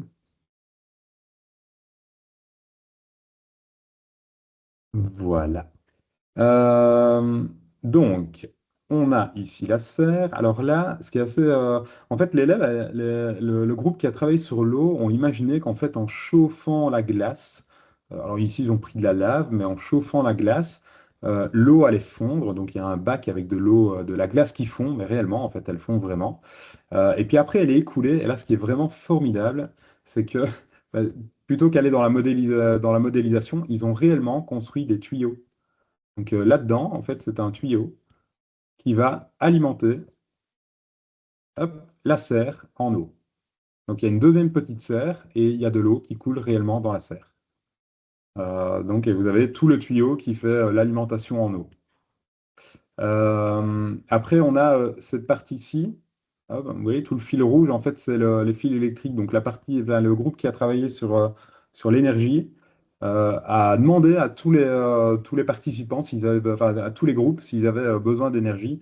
Et donc, ils ont alimenté tout le réseau en énergie. Alors ici, il faudrait allumer la centrale, mais normalement, le fil est rouge vif. Ici, c'est qu'il y a une coupure quelque part. Ah oui, la coupure est ici. Voilà pourquoi. Sinon, le fil normalement est rouge. Et donc, la centrale s'alimente avec des panneaux solaires qui sont ici et qui sont vraiment fonctionnels. Donc, voilà la centrale, hop, qui est en fait là-dedans et qui alimente tout ça. Euh, Après, si on va un peu plus loin, ici, ils ont modélisé un réacteur nucléaire. Alors là, ce qui est formidable, donc là, on est vraiment dans de la modélisation. Ce qui est formidable, c'est que les élèves ont compris qu'en fait, pour modéliser une centrale nucléaire, il fallait de l'uranium. Et donc, qu'est-ce qu'ils ont été faire? Ils ont été chercher le bloc d'uranium et ils ont été mettre de l'uranium dedans. Et puis après, ils ont fait un espèce de grand rayon qui modélise le fait que la réaction nucléaire se produit. Et donc voilà, ils ont fait un petit réacteur nucléaire. Ça, ils l'ont trouvé tout seul. Encore ici, une fois des panneaux solaires qui alimentent des lampes. Et puis là, on a en fait un garage. On a une habitation, je pense. Et ici, voilà. Hop. Donc on a une habitation avec une bibliothèque souterraine pour se protéger des radiations, avec un petit lit et tout ça. bibliothèque pour s'occuper.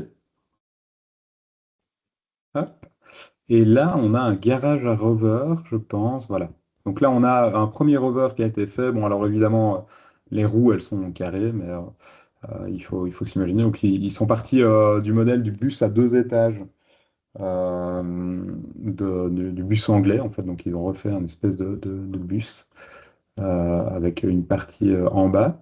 Et puis après, ils ont fait tout un garage à rover. Donc, ça, c'est le garage à rover, avec deux espèces de gros robots avec des bras qui sont ici. Voilà.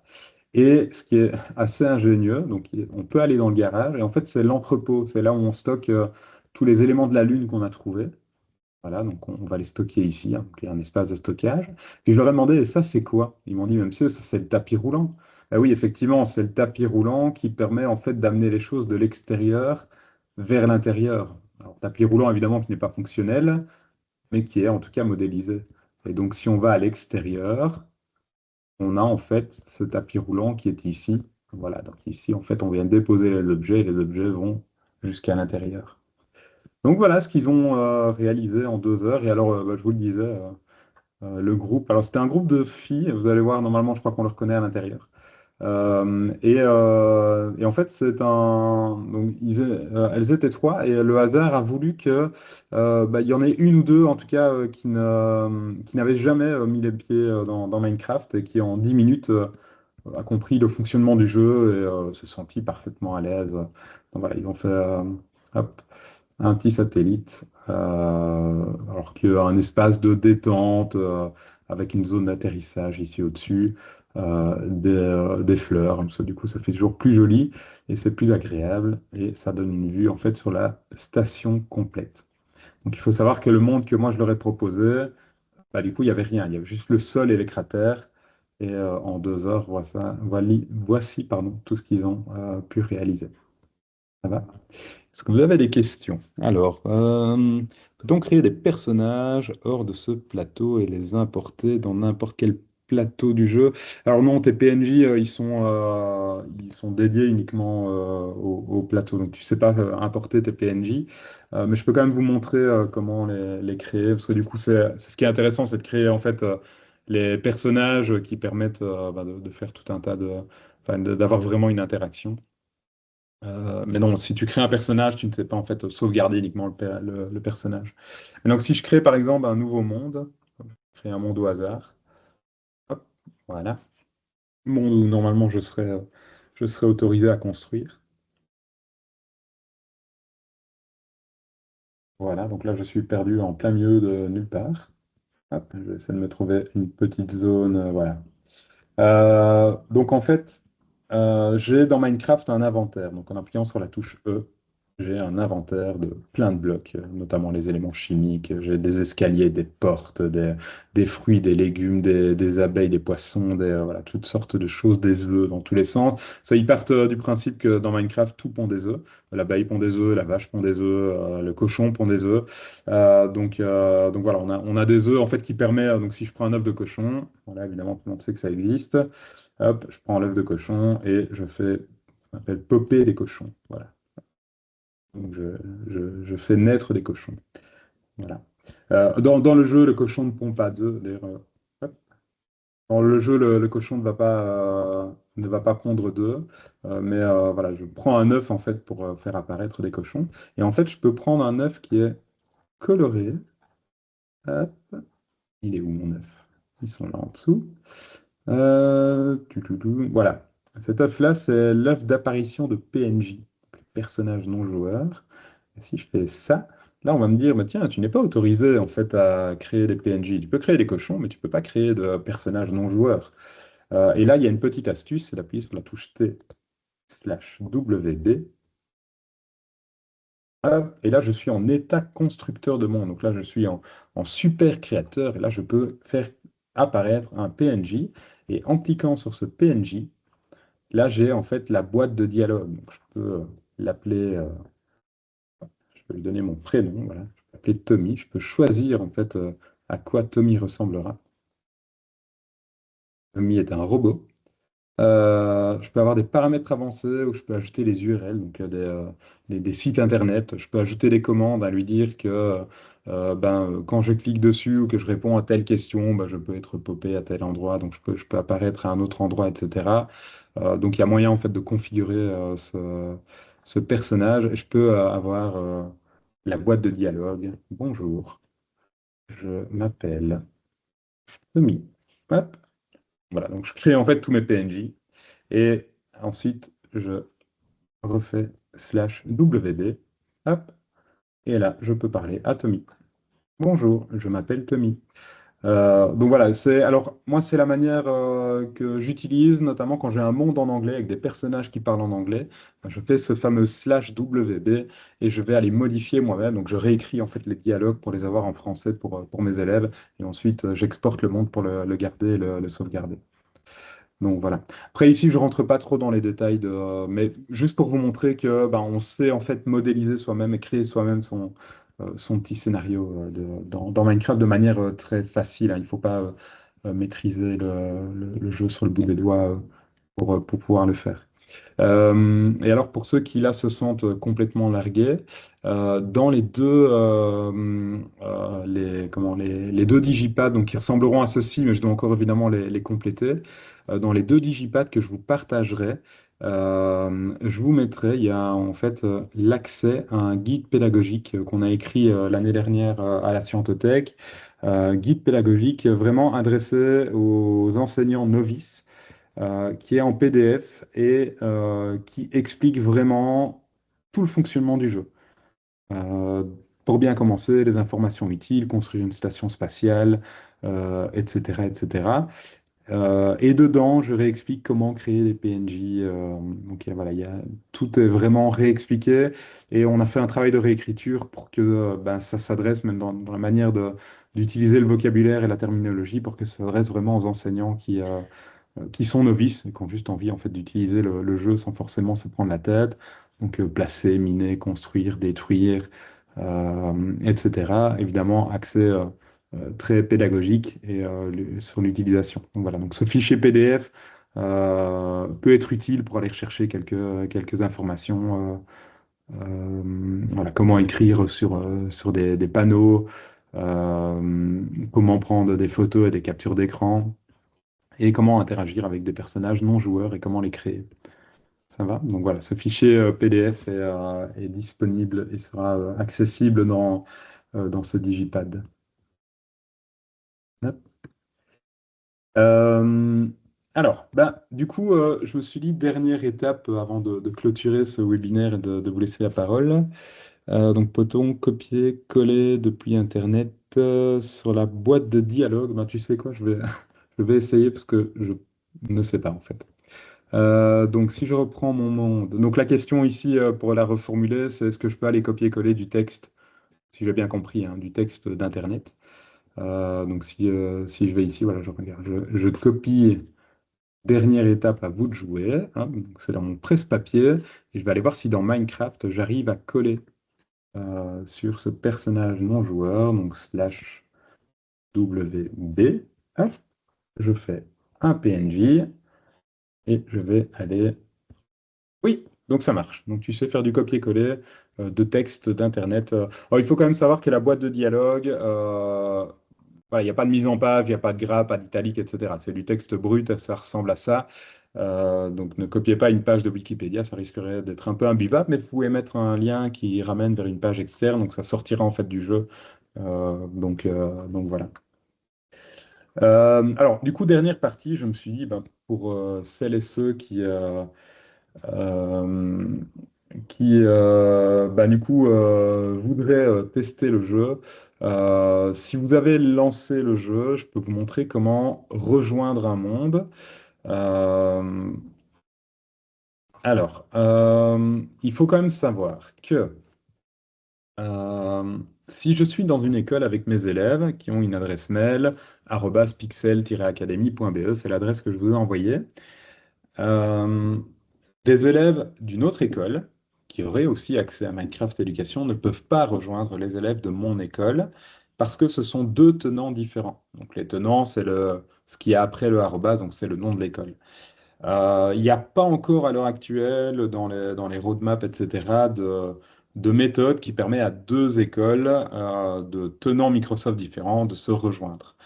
C'est pour ça que quand je vais dans une école, je prends mes propres comptes, et c'est pour ça que je vous ai fourni un compte aussi, parce que si vous voulez rejoindre mon monde, qui est sur en fait le tenant, donc c'est ce qui est après le arrobase, donc si je vais sur mon compte, voilà.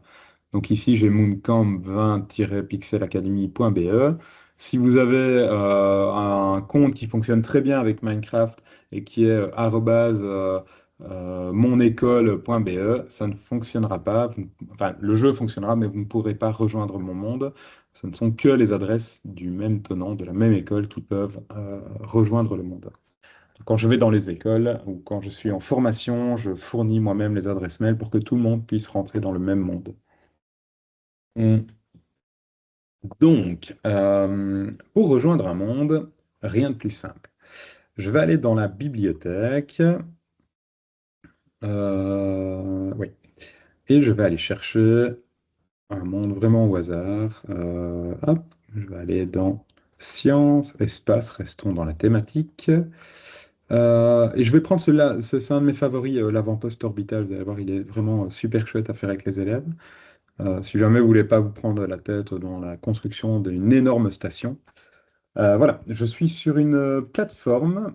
Donc en fait, il y a une station, enfin un morceau d'ISS qui est là-haut, donc la station spatiale, mais elle est pas complète. Et donc en fait, les élèves vont devoir compléter un module, donc construire une petite partie. Et pour ça, ils ont deux plateformes de construction, une plateforme rouge, une plateforme bleue. Et ils vont devoir construire dans un espace très limité, parce qu'en fait, l'espace, c'est la partie noire ici, ils ne peuvent pas monter plus haut que la structure en bois, et donc ils sont vraiment assez limités. Et une fois qu'ils ont terminé, le module va aller se copier là-haut. Alors c'est très bien détaillé dans le guide, mais c'est assez chouette à faire. Pour permettre aux personnes de venir me rejoindre dans ce monde, eh bien, du coup, il faut que je fasse Escape et que je vienne cliquer sur l'hébergement. Donc, je vais commencer un hébergement. Je vais valider. Et là, il y a un code qui apparaît. Donc, le code, c'est Steve, livre vierge, livre vierge.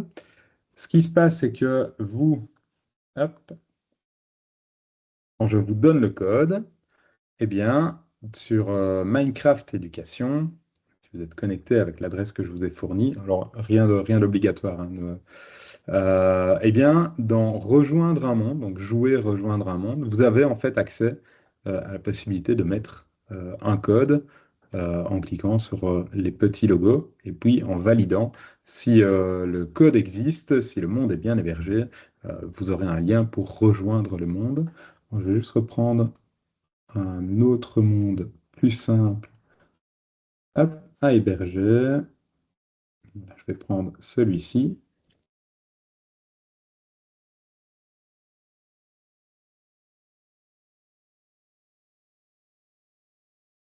Hop. Donc, j'héberge le monde, commencer l'hébergement, valider, et le code, c'est pioche pioche agent Sodo. Donc, après, ce que font les élèves, c'est que bah, du coup, ils tapent en fait les symboles, et puis après, ils font valider et ils vont pouvoir rejoindre mon monde. Et ici, je vois par exemple que Zombie a bien rejoint le monde, donc Zombie doit être quelque part, hop, quelque part ici. Je ne sais pas où est Zombie, mais c'est bizarre, je me sens un peu seul. Normalement, vous devez apparaître au même endroit que moi. Donc voilà. Et c'est de cette manière-là que, ah bah voilà, je vois des personnages arriver, apparus à d'autres endroits, les voilà. Hop. Et après, on peut s'amuser à construire un début de station spatiale, hop, avec des blocs sur mon plateau. Alors moi, ce que j'ai fait quand j'ai fait participer les élèves, donc après, c'est toujours un peu la crainte. Si vous avez une connexion qui est un peu faiblarde, etc., Minecraft est parfois un peu capricieux. On sait bien qu'évidemment, les connexions Internet dans les écoles, il n'y a aucun problème avec ça. Mais donc parfois, il y a des petites pertes de connexion, etc. Alors Charlotte, si tu n'arrives pas à rentrer dans le monde, c'est bien possible. C'est peut-être que moi, ma connexion n'est pas super stable. Après, il y a tout un tas de raisons. Moi, je panique pas quand les élèves n'arrivent pas à se connecter. Bon, ils paniquent plus que moi. Mais le plan B, c'était de créer une mini-station par petit groupe, parce que moins vous avez de personnes et et plus c'est facile à gérer. Ou alors de travailler en monde en solo. Bah, c'est un peu moins fun, il y a un peu moins de collaboration, mais c'est tout à fait possible. Parfois, il y a il y a plusieurs raisons hein, sur le fait que on n'arrive pas à rejoindre un monde. Ça peut être que la version, si la version n'est pas la même, ici on est en 1.21. Si tu es en 1.20, ça n'ira pas. Donc, il faut bien que les versions soient à jour. Il faut avoir une connexion relativement stable. Mais voilà, ici j'ai été dans une école où la connexion n'était pas forcément mirobolante et honnêtement, ça a super bien été. Parfois, il y a un élève ou autre qui se déconnectait. S'il se déconnecte, c'est pas très grave, hein. Le monde est hébergé chez moi. Donc moi, tant que je reste connecté, c'est moi qui sauvegarde le monde. Donc il n'y a pas de perte, il n'y a pas de problème. Mais voilà, ça peut arriver qu'un élève ou autre se déconnecte. Moi, ce que je fais, c'est que je réécris le code au tableau. Et donc s'il se déconnecte, ben voilà, il se remet dessus et il vient nous rejoindre. Ça peut arriver comme ça pendant la session. Et puis après, ben, du coup, la collaboration peut se faire et la construction. Vous voyez qu'ici, en 30 secondes, on arrive déjà à avoir des jolies choses. Donc, il faut s'imaginer en 2 heures avec une vingtaine d'élèves. Ça avance très, très vite. Voilà. Ce qui est parfois compliqué, c'est bah, il y en a un qui construit un truc sur la partie de l'autre. Et donc voilà, il faut se mettre d'accord, savoir essayer de délimiter les espaces, etc. Et essayer voilà, de collaborer, de communiquer. Code d'accès pour rejoindre, oui, évidemment, hein, le code d'accès, c'est pioche, pioche, agent, pseudo. Regardez, je peux même partager un lien. Hein, je peux même copier un lien. Et normalement, si je copie le lien, il devrait vous renvoyer vers Minecraft Éducation. J'ai terminé. Hop là. Et ben voilà. Est-ce que vous avez des questions? Je laisse le monde ouvert, hein, je reviens juste sur mes slides, mais je pense que j'ai globalement fait le tour. Si vous avez des questions, n'hésitez pas évidemment à les poser. Euh, la partie a été enregistrée, je recouperai peut-être juste deux, trois choses. Ici, je vois que l'enregistrement fait 2 minutes 15, 2h15, donc je vais essayer de raccourcir toute la première partie. Euh, et voilà, je pense on a fait le tour. On avait prévu 2 heures. Ici, en 1 heure et demie, on est bon. Au moins, ça vous a permis de voir vraiment un exemple concret. Ce que je ferai aussi, c'est que le monde que les élèves de cinquième primaire ont réalisé, je le mettrai dans le Digipad, donc ici dans une colonne, je crois que je le mettrai dans mes coups de cœur. Donc le monde sera téléchargeable et vous pourrez l'importer pour regarder, pour avoir un exemple de ce qui a été fait, en sachant que vous n'impactez pas la construction, hein, ce n'est qu'une copie. Mais comme ça, vous pourrez y avoir accès. Donc, ce Digipad vous sera envoyé par mail. Ce sera plus facile d'envoyer un mail commun à tout le monde avec le lien. Donc, de celui-ci que je dois encore compléter. Parce que j'ai encore plein de choses à rajouter, mais les colonnes et les thématiques sont déjà créées. Donc, j'ai essayé de faire ça de manière assez structurée. Et un deuxième qui est celui consacré à Mooncamp, pareil que je dois aussi un peu structurer, mais qui est vraiment consacré au projet Mooncamp avec des exemples, avec des idées, etc. pour vous lancer, pour vous aider. Donc ces deux liens vous seront partagés sans problème. Voilà, Élie, je ne sais pas si tu veux rajouter quelque chose. Moi, je vais répondre Ouais, il y a encore aux quelques questions dernières dans le questions. chat. Je... Ouais. Alors, si je vois que Marilyn, ça t'arrive pas à bouger, il faut savoir qu'en fait, les touches dans Minecraft, ça c'est le petit bémol. En fait, les touches dans Minecraft, ah, il pleut, tiens, sont configurées en clavier QWERTY. Donc, en fait, pour avancer, si on utilise la première fois le jeu, il faut appuyer sur W.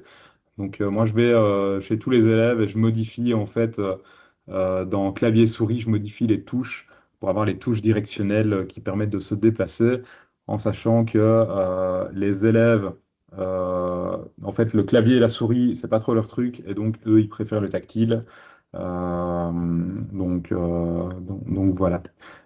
Mais il faut aller modifier en fait les touches, surtout cette touche avancée parce que les touches directionnelles ne sont pas faites correctement. Donc c'est pour ça que tu ne sais pas avancer. En appuyant sur W, ça fonctionne. Est-ce que les élèves utilisent tous des ordis ou bien ils utilisent aussi des smartphones? Et ben, du coup, ce qui est assez drôle, tu vois, moi j'ai une classe de troisième primaire euh, troisième secondaire, pardon, pas primaire. Et du coup, ils sont en projet one-one, donc ils ont un ordinateur dans leur sac et tout ça. Et, euh, et donc, ils doivent avoir l'ordinateur, hein, au même titre que leur manuel et tout ça. Mais ce qui est drôle, c'est que parfois, il y a des élèves qui me disent, Monsieur, je ne peux pas utiliser mon smartphone, parce qu'en fait, ils ont plus facile. L'écran peut paraître petit pour vous, mais eux, ils ont l'habitude. Donc voilà, bon, ils peuvent utiliser le smartphone, ils ont plus l'habitude sauf les élèves qui sont joueurs, etc., et qui jouent sur PC, sinon ils ont plus l'habitude avec le tactile. Moi, le tactile, j'y arrive pas.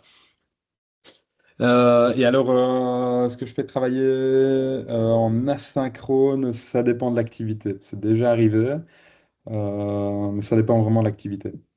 Ici, c'était du direct. Faut savoir que j'ai déjà mené pas mal d'activités sur Minecraft, notamment la construction d'un zoo. Et parfois, pour les élèves plus grands, ça m'arrive d'ouvrir le serveur à distance, donc faire exactement pareil qu'ici, laisser mon PC allumé avec le monde lancé et les élèves en guise de devoir travaillent dans leur monde. Mais ça, je fais ça avec des élèves plus grands, hein, pas pour les plus jeunes. Je fais ça en troisième secondaire, de temps en temps. Du coup, merci à tous, hein, je vois beaucoup de merci. J'espère au moins que vous avez découvert et Minecraft pour celles et ceux qui ne connaissaient pas, et surtout et avant tout le projet Mooncamp en vous montrant que ben, c'est accessible. Alors derrière le mot projet, vous avez vu qu'il y a moyen de faire quelque chose de très simple et de ne pas prendre trop de temps durant l'année, quoi. Donc voilà, tout en respectant évidemment votre programme, puisque maintenant il y a une petite partie sur l'espace et sur le système solaire. Et puis après, bah, tout ce qu'on a vu, c'est quand même très scientifique, hein. Tout ce qui est alimentation, production d'énergie et tout ça, c'est quand même des grosses thématiques en sciences. Donc il y a moyen de faire un pont entre tous. Et, en activité de fin d'année, euh, ça concrétise vraiment le tout. Alors, en tout cas, merci à tous. Mais moi, je voulais te remercier aussi, Tommy, parce que ben, personnellement, je connais Minecraft, mais j'ai jamais joué. Et je savais pas qu'il y avait autant de possibilités avec Minecraft Education. Donc, ça a l'air vraiment Ouais. intéressant. Et j'ai juste une petite question pour toi. Je me demandais si dans tes classes, tu voyais des différences entre les filles et les garçons par rapport au jeu, si les garçons sont en général plus habitués ou pas au jeu, ou Euh, si ça s'équilibre plus ou moins. Alors, c'est relativement équilibré, Mhm. même s'il y a quand même. Alors, je ne sais pas si c'est parce que les filles n'en parlent moins ou je dirais que c'est relativement équilibré, ou en tout cas, pendant les sessions d'utilisation du jeu, notamment quand ils construisaient la station, j'ai pas senti d'élèves qui étaient plus à l'aise que d'autres, mis à part ceux qui n'avaient jamais mis la main dessus. Mhm. Je dirais que c'est relativement équilibré, sauf que ben, souvent les garçons aiment bien dire qu'ils connaissent Minecraft et aiment bien Mhm. montrer qu'ils connaissent, les filles un peu moins. Maintenant, il y a quand même pas mal de filles qui jouent. Voilà. Ok. Moi, en tout cas, je constate pas de différence et surtout, et là j'en ai eu encore la preuve, c'est pas parce que un élève ne joue pas ou n'a jamais mis la main sur le jeu qu'il ne peut pas faire l'activité comme tout le monde. Mhm. Euh, donc voilà, là, le petit satellite qui était en l'air, c'est un groupe de filles dont je pense que sur les trois, il y en a deux qui n'avaient jamais joué, et pourtant bah, la structure et la construction et l'imagination étaient là. Donc Ok. On doit juste les guider pendant les 5 premières minutes, leur montrer la bibliothèque, les blocs et tout ça. Une fois qu'ils ont compris les touches, après le reste, c'est de l'imagination et de la construction. Ok, super, c'est chouette, c'est encourageant. Ouais, quelle Euh, question. Oui, Marilyn, ouais, effectivement, je fais parfois des animations en école. Alors, souvent, je passe par des structures pour les faire. Je renverrai éventuellement un mail, enfin, dans le mail que je vais vous écrire, je vous listerai quelques structures que vous pouvez contacter pour avoir ce type d'animation dans les classes. Donc voilà. Et donc la plupart du temps, en passant par des structures, puisqu'elles sont subventionnées, bah, du coup, les animations sont gratuites. Donc les enseignants ne payent rien, les écoles ne payent rien, sauf si c'est de la demande directe de l'école vers le formateur et que ça passe pas par une subvention. Donc, voilà. Et sait-on où peut-on trouver de bonnes ressources, surtout en maths pour le secondaire? Pareil, je remettrai ça dans le Digipad, mais alors moi j'utilise souvent ce qui se fait outre-Atlantique au Canada. Si tu tapes en fait Minecraft récit, donc récit en fait c'est l'ensemble des conseils pédagogiques et numériques au Québec. Tu vas trouver énormément de choses qui ont été faites. Donc voilà, et le guide qu'on a écrit a été fait là-dessus. Donc voilà, premier lien, et celui-là je l'avais mis, c'est tout un petit parcours de formation, enfin d'auto-formation pour apprendre à utiliser Minecraft, etc. Mais ils ont vraiment énormément de choses. Je remettrai encore une fois les liens et je les glisserai dans la partie tutoriel et guide pratique. Donc voilà, mais le récit au Québec, il faut juste adapter légèrement, mais ils font un excellent travail autour de Minecraft là-bas. Et la plupart des webinaires que je trouve, la plupart des ressources viennent de là. Voilà. Et alors oui, Marie-Rose, c'est pareil, enfin c'est pareil de peu importe le réseau. Donc voilà. Et alors, du coup, regarde si je tape, hop, donc Minecraft récit maths, je vais trouver pas mal de choses pour débuter les mathématiques avec Minecraft. Et tu vois, il y a énormément de ressources qui existent. Et même de ressources dans le jeu, hein. Je sais que tout ce qui est, il y a un monde qui est sympa avec les symétries orthogonales, centrales et tout ça. Où on doit reproduire en fait du pixel art. Mais ici, voilà, il y a toute une partie en fait sur les mathématiques qui existent. Voilà, fraction, échelle, modélisation. Enfin voilà, il y a pas mal de choses. Et pour la programmation, je peux trouver ça où? Alors, moi, je t'avoue que dans Minecraft, je suis pas super fan de la programmation. Ça, c'est vraiment un avis très, très personnel. Mais en fait, il faut savoir que dans n'importe quel monde, si tu appuies sur la touche C, tu vas faire apparaître ce qu'on appelle un code builder. Le code builder, c'est en fait l'interface de code, notamment celle de MakeCode de Microsoft, où on a, et là ça répondra à la question de tantôt, du bloc, du Python et du JavaScript. Donc on a les trois langages de programmation. Quand je clique dessus, j'ai vraiment une fenêtre en fait qui apparaît. Et là on retrouve en fait l'interface où je sais démarrer un nouveau projet, etc. Je remettrai des ressources sur cette partie programmation. Moi, je l'aime un peu moins. La simple raison, c'est la taille d'écran. Vu que les élèves ont l'habitude de travailler sur des petits écrans et que ton écran est splitté en deux, ben, du coup, je trouve pas ça super optimal pour travailler. Maintenant, quand on travaille avec un plus grand écran, c'est facile. Et sinon, il y a des choses qui sont sympas. Hop, voilà. Dans les bibliothèques, tu as toute une partie heures de code ou programmation en bloc, donc dans la partie informatique. Et là, tu as des mondes déjà préconstruits qui sont assez sympas à faire. Notamment des petits escape games, des petites choses sur l'IA. Et là, c'est vraiment sympa. Par exemple, l'escape game ici, en fait, tu dois programmer un robot pour faire des actions à ta place parce que tu ne sais pas aller dans certains endroits. Donc voilà, c'est assez sympa quand même à faire. même si moi, je ne suis pas super fan de cette partie-là. Donc voilà.